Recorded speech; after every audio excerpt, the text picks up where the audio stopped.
I'm excited to peep this. Moments of Flow with. And can you tell us a little bit who Bill Evans is? Oh, yeah, sure. So, I mean, Bill Evans is one of the all-time great jazz improvisers, a pianist. He has quintessential classic recordings with his trio, which is Paul Motian on drums and Scott LaFaro on bass, Sunday at the Village Vanguard. There's 2 records from that run of shows that he did at the Vanguard that are just quintessential jazz classics. And, of course, he's also the pianist on Miles Davis's Kind of Blue, which is the single most famous jazz record of all time. It's kind of like the starting point for anybody looking to get into jazz is Miles Davis' Kind of Blue. What's interesting about that record is it's kind of the beginnings of Miles Davis sort of exploring this modal jazz concept, which basically means he didn't have as many chord changes in the music. It would just be like an extended, just one chord for an extended period of time, which was unusual because coming from the bebop tradition where there would be like 100 chords in a song, that's an exaggeration, but the chords would change sometimes like every half measure. So it was this rapid harmonic movement, and that's what made bebop so alive and so challenging to play. It was insanely difficult to be able to improvise over, these chords that are changing so quickly. And each chord, of course, has an associated set of notes that works with it. So to navigate that as an improviser is incredibly challenging. And then with this sort of modal concept that Miles Davis and Bill Evans and others were exploring in the 60s or late 50s on into the 60s, it was not about these rapidly fast-changing chords. It was about living on the same chord for a long period of time. And what do you have to say when the harmony is not changing so fast and sort of pulling you through the song, but rather when it's just an open canvas and an open landscape, what do you have to say in that context? Can you still say something meaningful? And so that's what they were really getting into in this time. And I think Bill Evans was in Miles Davis's ear a lot during that time, and vice versa, while they were sort of exploring this new uncharted terrain. That's cool. Of modal jazz. Is it almost like a flex in a way? It's like, okay, we're going to strip it down and watch what we can do with just within this space. Yeah. I think so. And it's challenging in its own way, especially after you've mastered this bebop vocabulary, which is so dependent on these rapidly changing chord progressions. Yeah. It's kind of like, I related a lot to freestyle because a lot of people, well, let me just say this, staying in the jazz world, a lot of times if you're a new jazz improviser and you play a melodic instrument, so not the drums, they'll start you out playing this song called So What from Miles Davis, Kind of Blue. And this is kind of the quintessential modal jazz piece. And it just has 2 chords in the whole thing. So it's like 16 bars of D minor 7, and then the bridge goes up a half step to E flat minor 7, and 8 bars of that, and then back down to D minor 7. So it's like 24 bars in total over just one chord.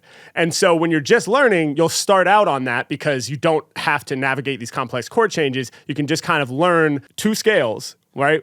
A scale that would fit the D minor 7 chord, and then a scale that would fit the E flat minor 7 chord. And with those 2 scales alone, you can start to improvise. So it's a lot easier to get started. And so you'll start there, and then over time you'll graduate to pieces that have faster moving chord changes. And once and that's more challenging, right? But once you master playing over complex chord progressions, it's almost like you go back full circle to trying to play on So What.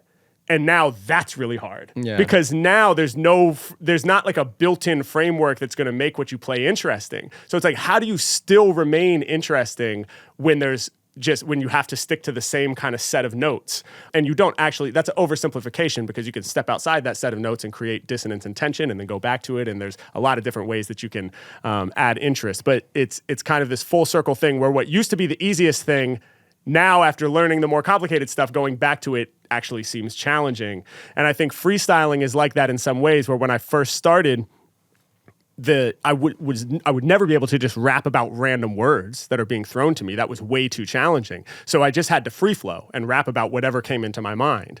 And that was easier. I was at least able to do that. And then gradually I was like, man, I really wish I could have somebody throw me a word and rhyme about it. And it's like, oh, I can kind of do it with one word as long as it's a simple word. And then eventually it's like, wow, now I can really get in a flow state with this while they're throwing me words, you know? And then to the point where I'm at now, where it's like, that's the main offering is people give me complicated words and I try to hold 14 of them in my brain and navigate my way through it. Now that's the norm. And now, in a similar way to what I just explained from the jazz world, coming back to where it started, what used to be the easiest is now challenging.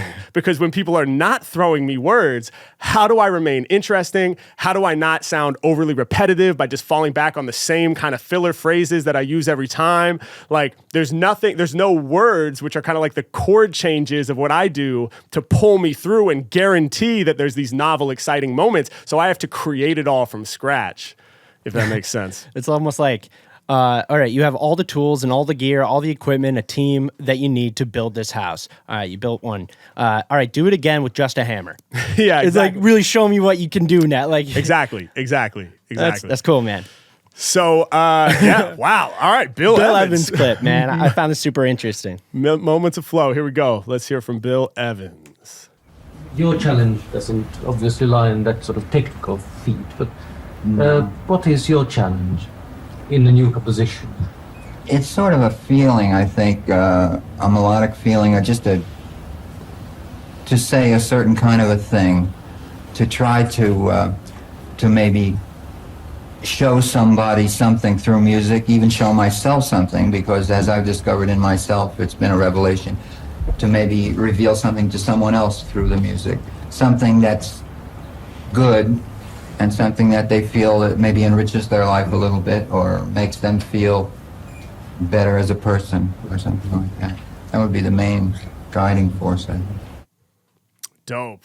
Woo! We got to listen to some air horns for that anytime we hear this man speak. That's awesome. A few things stuck out to me. The first one being the interviewer kind of saying, you know, the technique is not your challenge, you know, at this time, because Bill Evans is obviously a very accomplished technician as a pianist. He's one of the best of all time. So it's not like he's struggling with the actual technical aspects of playing. So I find that really interesting just as a framing of like, okay, now that playing the piano well is kind of checked off, so to speak. I mean, of course, it's a lifelong pursuit, but in many senses, it's not like that's what he's up against anymore. He has more technique than many famous pianists that have come before and after him ever acquired, right? So he has that part down. And so what now is he chasing? And it's interesting how one of the first things he said is it's kind of a feeling, like it's more of a feeling. And I think about that a lot with what I do too, as a freestyler, where, you know, I train and practice for hours and hours over the course of years to develop this technique. What's the point of having all that technique? Well, once you have it and can sort of set it to the side, it opens you up to be able to feel your way through the music and to feel your way into connecting with the audience instead of trying to think your way through it or think your way into making some kind of intellectual connection. It's more of a feeling. And I resonate with that a lot. You know, when I'm performing live on stage in particular, we'll have these topic songs where someone will suggest a concept for me to develop into a song, and I'm seeing it for the first time. And if I was trying to think my way through how to make that impactful, I would most likely get in my own way. And it feels very much to me like what I'm trying to do is just push this emotional feeling out. I'm trying to have this sort of emotional resonance with the audience. And you'll see, like, when I'm performing live, if you see any of the videos of me performing, or if you make it out to a show, it's almost theatrical. When I'm on stage, I'm often moving my body so much. I'm like trying to convey this feeling and make sure that the feeling is not lost. And it almost matters less what the actual words are and more that you're feeling this with me as I navigate through this concept. So that part right straight away really resonated with me. Mm-hmm. And then him also mentioning that, you know, essentially he's trying to offer something positive, you know, to the audience and something that makes people feel better as human beings. That I think is incredible and resonates with me a ton as well. I think often about why do we do music? You know, what is the point of doing this in the first place? And I think music is a form of communication. So we do it to express ourselves, and we do art in general, I think, I almost feel like we create art to reach out to people and say, like, do you feel this too? Like, am I alone in this? Am I alone inside my own experience? Or are there other people out there having a similar experience that might be able to relate? It's almost like we're reaching our hand out to ask if we're alone or if we're connected as humans. And I believe that we are connected, and we find that we are connected, and we find that we have this shared experience when we talk to other people and when we experience art together with other people. And so I think if I'm going to create music and create art and reach out to people, then what better offering to give than to try to make people feel better as human beings, you know, or to try to make us feel better collectively, and to try to offer something positive. So I love that he shared that. And it's, I think it comes through his music when I listen to it. You know, it has certainly impacted me in a positive way. So he's accomplishing that mission for myself and for millions of other people, I'm sure. It's a really interesting thought. It's a kind of a vulnerable thought in a way. Like, yeah, we might all kind of understand that, I hope everyone has a good time at my show. You know? Yeah. But he's kind of like peeling it back a little bit more, where he talks about his guiding force is for the music to unveil something, to reveal something that, like, basically everyone feels better, and enriched after coming to this, epiphany. It's a little heavy of a word, but and I kind of find that to be the same. I'm happy that you made those connections, because that's kind of where I was thinking too. It's like your Gorilla Bars series, let's say, like, that is you going out there sharing your music and revealing some really positive and uplifting moments through your improvised music with strangers out there. Yeah. They go home with a really cool thing that everyone shared. Yeah. For the most part. And that's where I was kind of connecting this as well. I found it really cool for him to kind of lay out that way. Absolutely, man. And I agree. I mean, I always think back to, like, one of the first, the first Gorilla Bars episode before you were filming them, actually. And my friend Alex was filming back then, and we went out there, and I hadn't gone out and done that kind of content in a long time. I had taken a break from YouTube to work on my EP Contents Under Pressure, and then I was coming back to YouTube after going through a lot of ups and downs in my personal life and in my career. And I was like, it's time to get back out there and do this. And we got out there, felt a little rusty, but we did the thing and we had a great time. And I just remember at the end of it, when we were packing down, he was like, damn, man, that was sick. We made so many people smile today. And it's so simple, you know, but it's also so deep and it's so real. Mm-hmm. And what else is there? You know, maybe that's the most powerful thing we can do. And so I think it's beautiful. And like you said, he mentions it's his guiding force. I also love that he said he's often having a revelation himself, like through the creative process, through improvising in front of an audience, things are being revealed to him that he may or may not have been aware of himself. And it's that whole thing of sort of being a channel, right? And he's not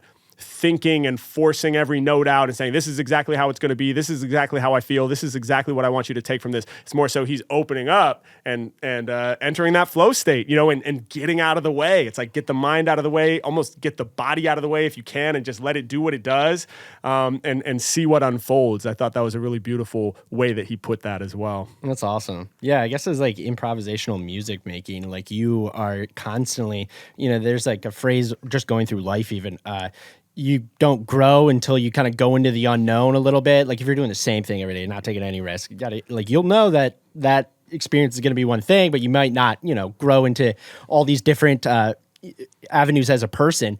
But like, literally every time that you decide maybe not to use, you were talking on a past episode, like some of your more repeated phrases like anvil or something, and right at the last second, you force yourself to go left. Now you're entering a whole new space where you might learn something about yourself a little bit. Yeah, man, it directly, it's a direct parallel to a lot of what you do. Yeah, 100%, man. And a lot of artists talk about, like, a lot of artists, let's say rappers who write, will talk about having that experience during the writing process. Where, like, man, I don't know where the words came from, right? It's just like came through me. And it's this really euphoric feeling when that happens. That is flow state, right? It's like I just, like the pen was just moving, like the lyrics just emerged, and they have that feeling in the studio. I think what's cool about improvising on stage in front of an audience is I'm often having that experience live, which is not to say that performing pre-written material, you can't also achieve a really deep flow state where you feel that euphoria and you feel like you're out of your body. Of course you can, and that often happens with all of the greats.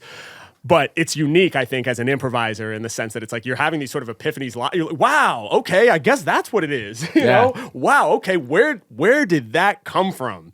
And you're sort of bearing witness to it. I'm bearing witness to it at the same time as the audience. Just inherently vulnerable. Yeah. Like we see you up there and we know, you've just laid it all out without any like escape doors really. And it's crazy. I think it's really dope. Yeah. And yeah, man, jazz and freestyle.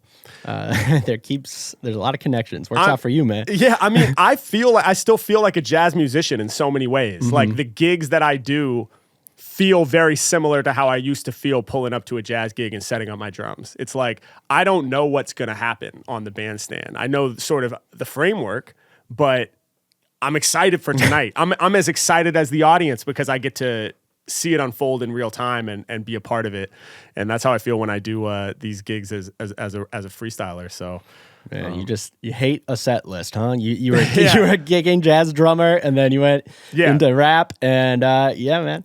I was just like, dude, it's ADHD, man. I can't just like lock it in. I can't lock it in. Like it's got to be exciting to me. And I need high stakes. I've talked about that before. It's like if the stakes aren't high enough, I'm not going to be able to focus. So it is what it is. I'm glad we were able to make that work. But great find, man. Shout out to Bill Evans.